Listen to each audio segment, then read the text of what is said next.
12. So today we will be continuing with the same chapter, that is judiciary, and today's topic for discussion is or understanding is conditions of independence of judiciary with reference to India and USA. But before going to this India and USA, I'll just give you certain highlights. What are the basic basic conditions of independence? Okay, then only if we understand certain points, then only it will be very easy for you to relate those points on the conditions of independence of judiciary with reference to India and USA. In this video, there is not much regarding India and USA, but the video is totally about understanding the conditions of independence. Okay, conditions of independence of judiciary only. Okay, so moving forward, there are different conditions, and in your book also there are like 9 conditions given in your book, but I have pointed out 5 conditions, and it will be very much easy for you to relate later on. Okay, so let's start from mode of appointment becomes 1, long and fixed tenure becomes 2, fixed salaries 3, terms and condition of services 4, and separation from the executive becomes 5. Okay, so let's begin with 1, that is mode of appointment. So in the mode of appointment, we are talking about judiciary, right? Judiciary, and we are not talking about other organs of government. We are talking about just the organ of government, that is judiciary. And in judiciary, we will talk about judges of different courts, Supreme Court, High Court, etc. Okay, judges and different other professions that related to judiciary. So mode of appointment, let's talk about mode of appointment of judges.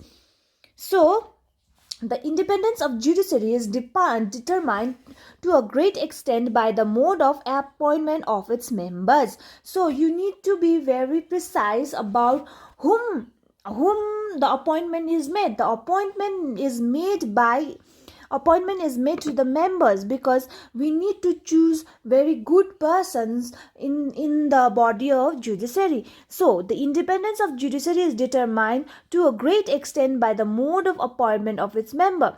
So what kind of appointment, what kind of mode can be taken? So the mode is, they may be appointed by the people through the elections, or indirectly by the members of legislature for a fixed term. So the appointment can be made in the organ of judiciary is by via election, or via indirect elections by the member of legislative assembly for a fixed term.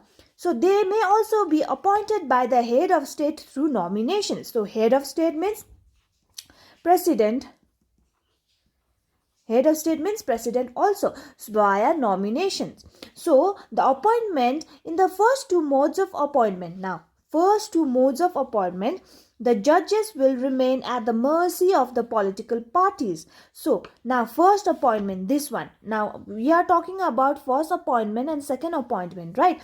In first 2 appointment, we talked about either election, or indirectly the members of legislature elects them. There are 2 options, right? So in this 4th point, we talk about in the first mode of appointment, means this 2. Okay, this one and this one.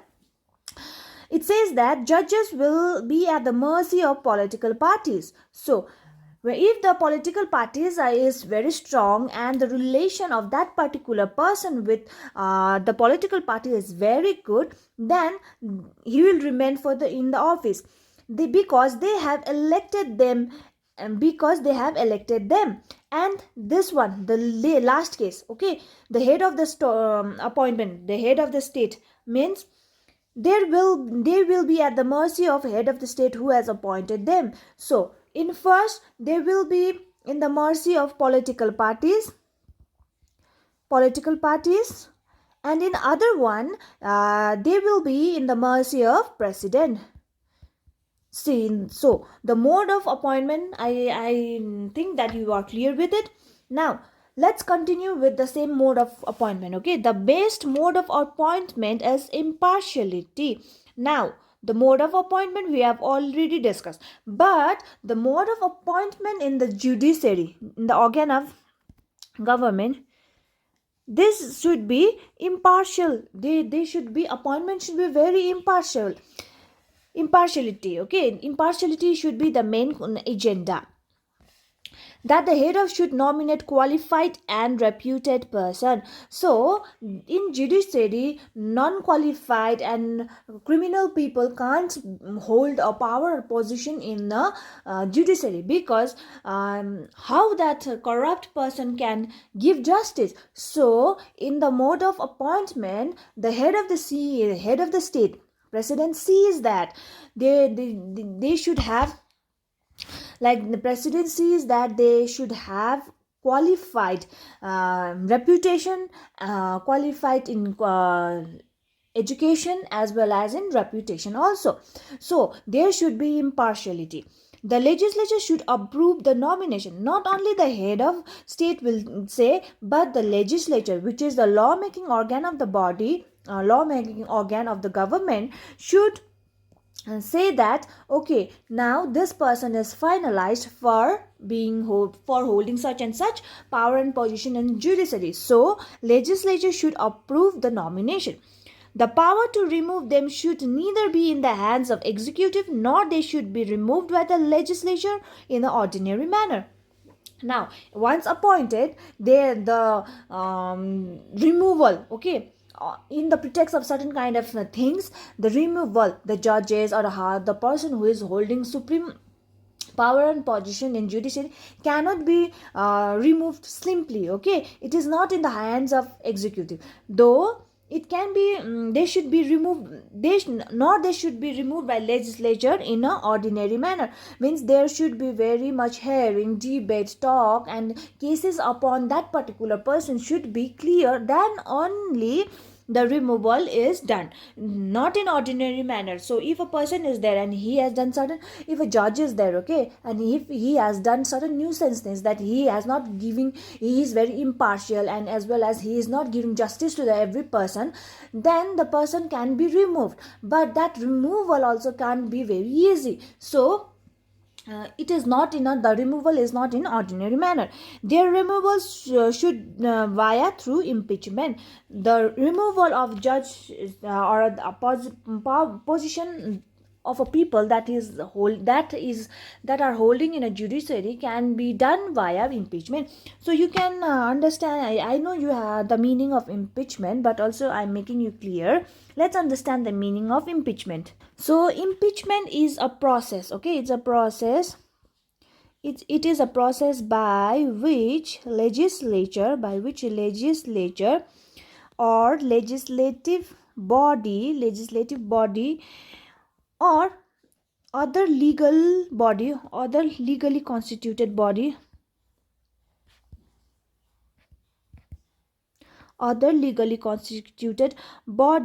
initiates charges against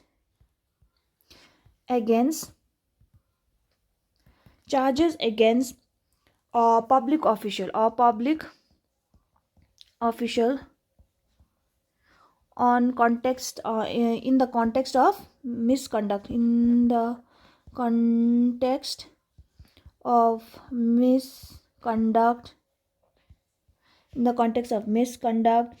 or other things, okay, etc. So on that notion, he or she can be impeached. So impeachment is the process for a removal of any person or a public official in a judiciary.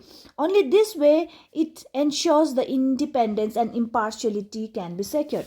So in mode of appointment also we discuss the mode of appointment, as well as we discuss about the removal. So if these points are followed, then we can surely say that the judiciary is independent from any influences, because it gives an impartiality as a main point. So this is mode of appointment. Now let's understand long and fixed term. Okay, the term of office of member of judiciary should not be fixed but longer as well. So there is no fixed tenure, but it should be long enough. Okay, no member of judiciary should be ordinarily be removed from any office unless he attains the age fixed or retirement by the constitution. So the member cannot be removed easily, you know that, right? So if he attains the age, if he attains the age of 58, or he is into retirement, then he can, retirement given by the constitution, then he is like, he can vacate the seat. A long and fixed term of office will ensure impartiality of judiciary. So if a person is qualified being a judge, his tenure should be long as well as like not fixed. But as he goes deeper into judiciary, as his tenure goes in a longer way, then the independence of judiciary is fixed, because that particular person will be having a sound and a long experience, so that he can imbibe those experiences in the judiciary. So it becomes that impartiality will be there. Okay, this is long and fixed term. Now let's talk about the fixed salaries. A fixed and adequate salary makes a judges feel secure. Okay, so what are the things, if the salary is fixed, if the salary given to the judges are very much high, then the judges will be secure as well as independent, and they will not be fearless. Okay, if someone will bribe them, they will have very enough money, then the judgment will also be impartial. So judges are given a highest amount of salary also. Okay, if a judge is low paid, this is narratives. Okay, if a judge is uh, paid low, he will definitely incline him towards corruption and inducement. Now what happens if the salary is very low about for the judges, then he will naturally, certain parties will bribe him or give money to to tell that, to give a verdict upon that person. Okay, but what happens means, if he has enough money, there will be no inclination about corruption as well as inducement. Now he will not only be in position, if he don't have any enough money, then what will happen? If he is not adequate, if his salary is not adequate, then he will be like he will not be in a position to discharge his function in accordance with the demands of the justice. So if his salary is low, that the whatever the functions that he needs to discharge will not be there. Hence, fixed and adequate salary of a member of judiciary is must for the independence. Okay, fixed salary should be there for the independence of judiciary. Now, term and conditions of the office. The independence of judiciary can be better secured if term and condition of services of judges are better. If whatever the conditions, whatever the working conditions are better, then judges will automatically perform well. And if they are provided with the facilities necessary in connection with the discharge of their duty. So on top of that, they will get benefits also, better facilities also there. Then whatever the things that they will be doing for imparting justice, it will be in a positive way. He or she as a judge will deliver his work or perform his duties very well. Even after their retirement, they should have a sufficient pension so that they may hope for a peaceful, honorable, and contented life. So, what happens after retirement? A certain in government officials, they will give a pension. Okay, but what happens means, even after retirement also, they should get a good amount of money, because on their long working span they will be meeting different kinds of people, and they will be judging different cases related to different persons. Okay, be it good, be it bad, be it criminal. So after that also, they require certain money. So if they have the money, then they will have a peaceful, honorable, and content life. Okay, then the presence of such condition will ensure independence of judiciary. So this is also one condition that ensures the independence of judiciary. Now the last one, that is separation from the executive. For securing independence of judiciary, it is also necessary that one and the same person or a body of a person should not possess judicial as well as judicial power. for securing independence of judiciary. Okay, for securing independence of judiciary, it is also necessary, okay, that that one and the same person or a body of a person should not possess judicial as well as judicial powers. And there should be like power should be different to different individuals. Okay, two persons should have different powers given by the constitution. These powers should belong to two different person or different bodies. Okay, it should be different. It will not be in one single hand. If one and the same person holds power belonging to judiciary, and executive people cannot expect justice from such person, because he will have uphold the executive orders. So if person is in executive also and he also has the same power in judiciary, then what happens that he will not perform his functions very well, because executive will override his sense. Okay, then because he will always go for his executive orders. Hence separation of the two is must for the independence and the impartiality of justice. Separation from executive. I know, and I guess you have been clear with conditions for the separation of judiciary. So in next link I will be sending what are the conditions of independence of judiciary related to India and USA. So till then, stay safe and take care. Do compile your notes. Take care.